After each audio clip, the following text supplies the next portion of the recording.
Today I wanted to show you my spiral vegetable slicer. This is a Paderno World Cuisine tri-blade slicer. And so first I want to show you what came in the box. This is the base. As you can see, it has 4 suction cups on the bottom, which will really hold it tightly to the counter. This is the crank that holds the vegetables, and it slides in this way. Comes with 3 blades. This is the shredder blade, and you can see it has small spacings between these cutters, about 1/8 of an inch.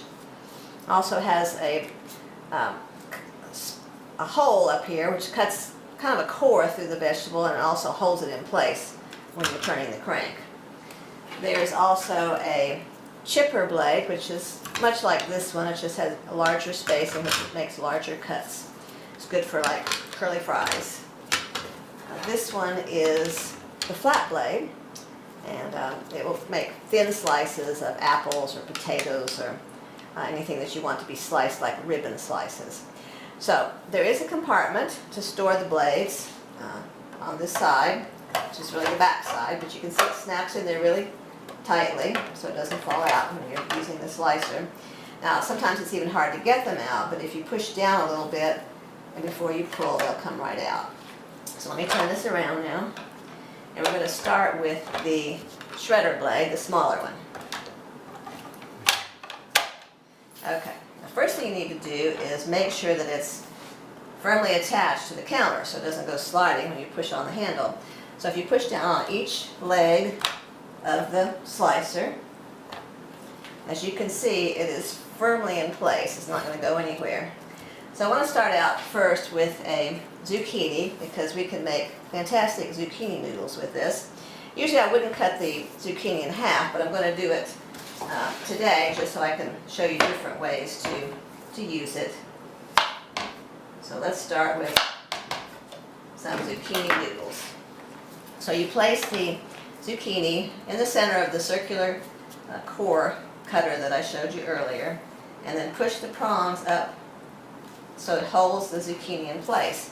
And then you push forward with this handle. You don't push forward with the crank, because you may break it or something if you put too much pressure on it. But this handle is for pushing forward, so you push forward, and then you just turn it, and you have beautiful spaghetti noodles.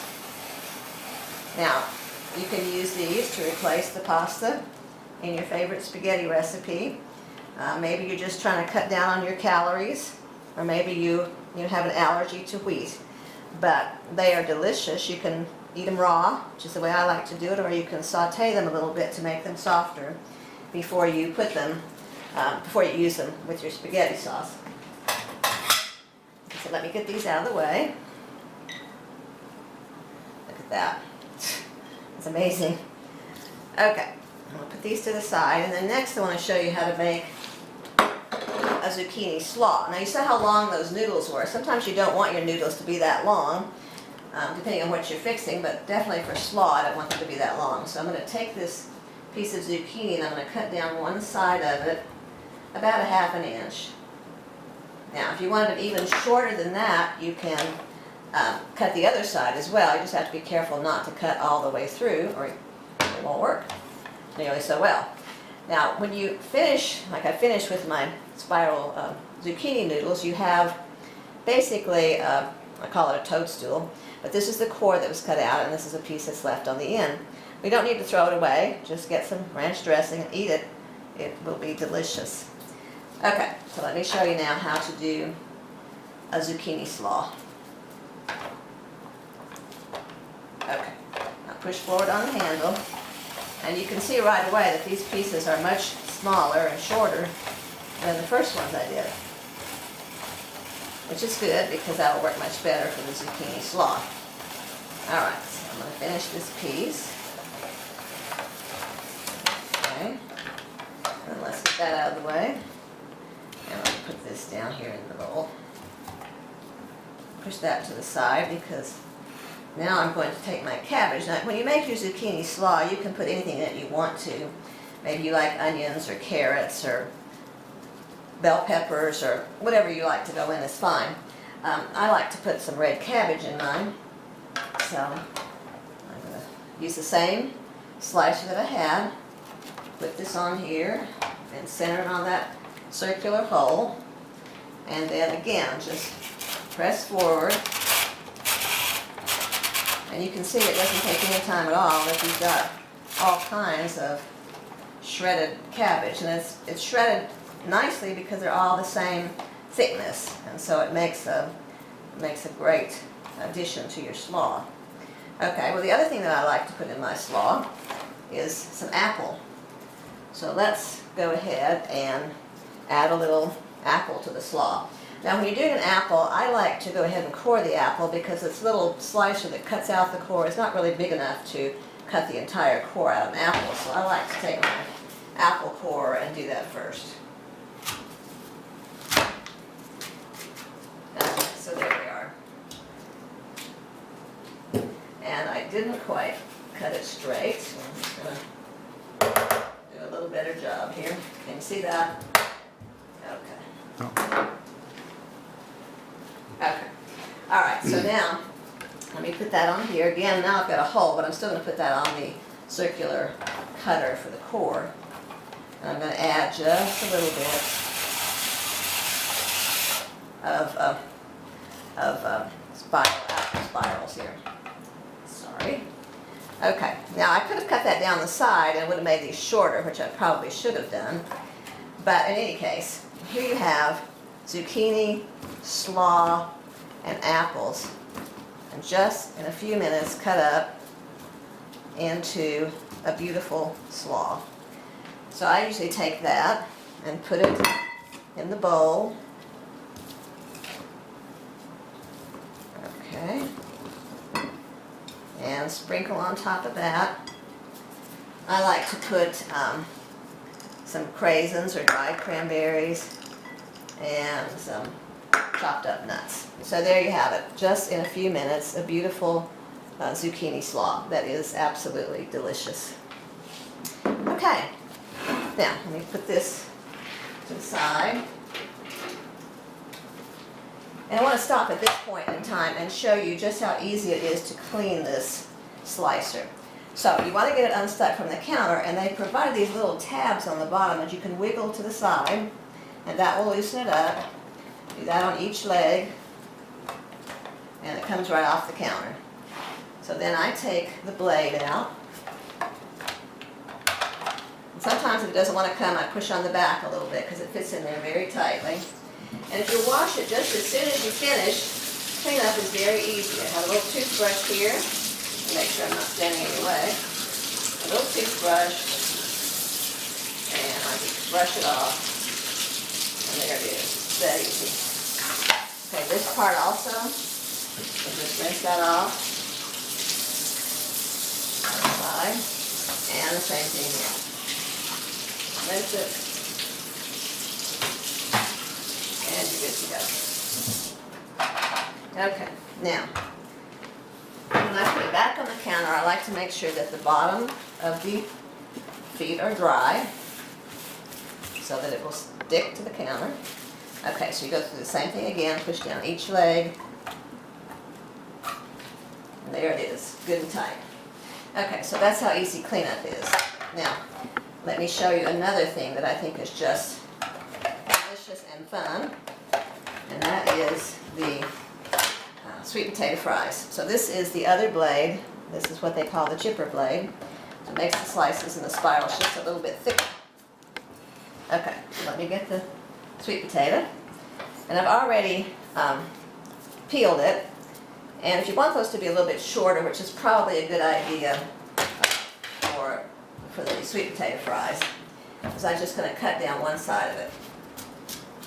Cut down about ½ inch. You can see how hard it is to cut a sweet potato with a knife. Trying to make sweet potato fries, it's quite a job. But with this, it's not so difficult. So I'm going to stick it on there, push the prongs into the other end, and then remember to always push forward with this handle. Do not use a cranking handle to turn it forward. And there you are. Before you know it, you've got a bowl full of curly sweet potatoes.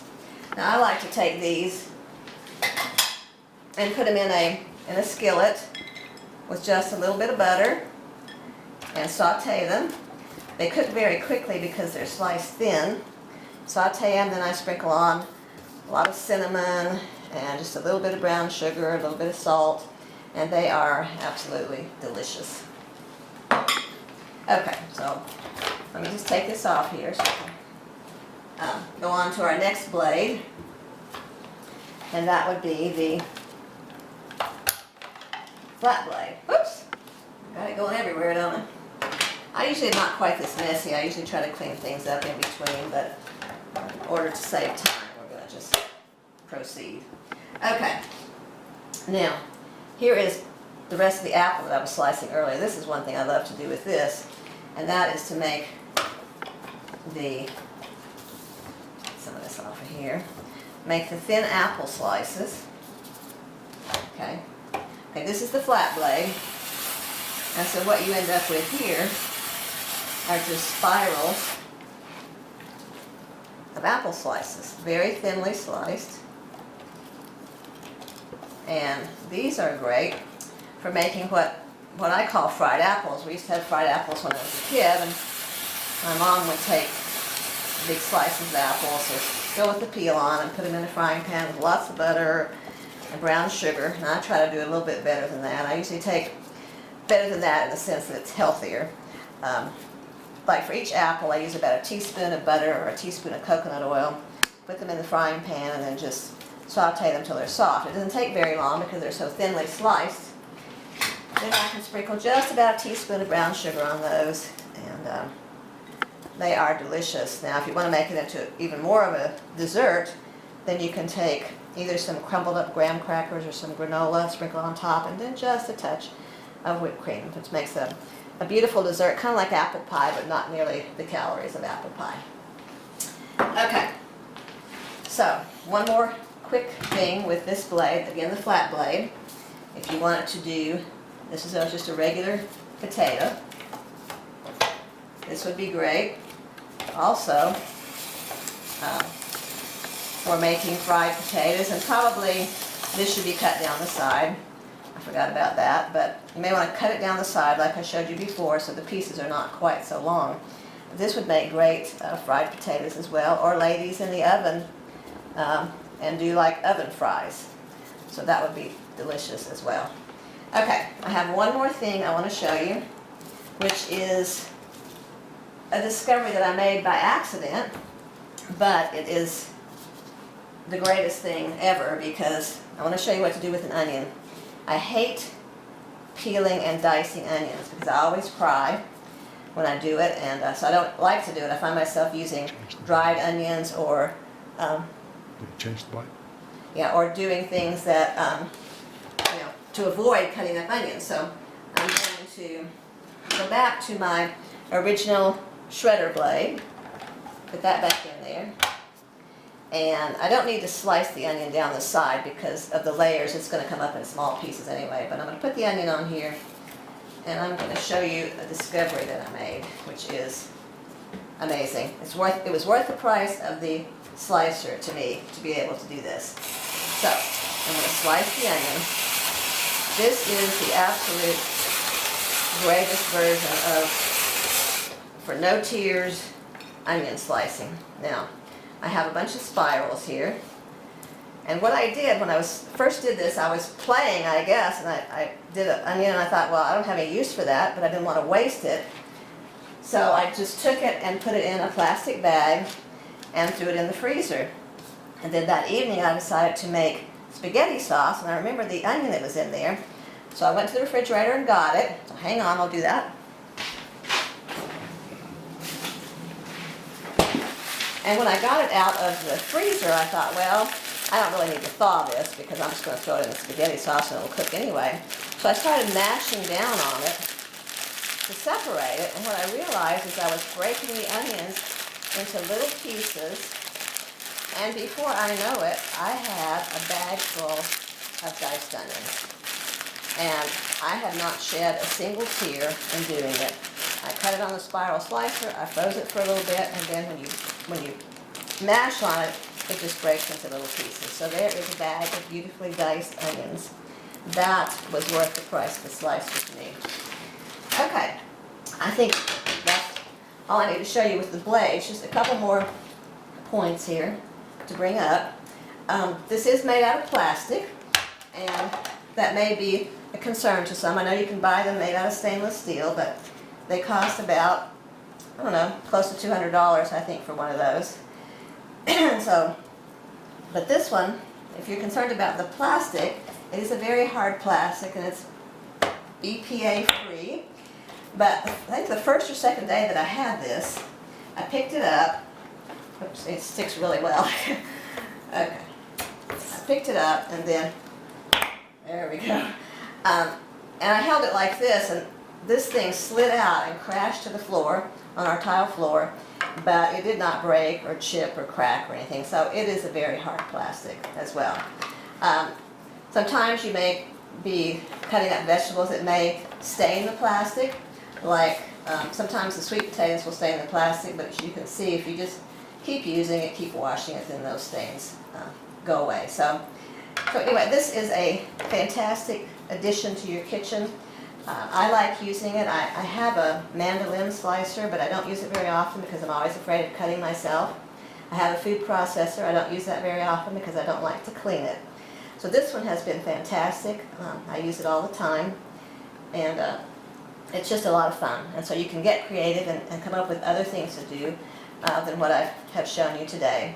So I hope this video has been helpful to you, and I thank you for watching.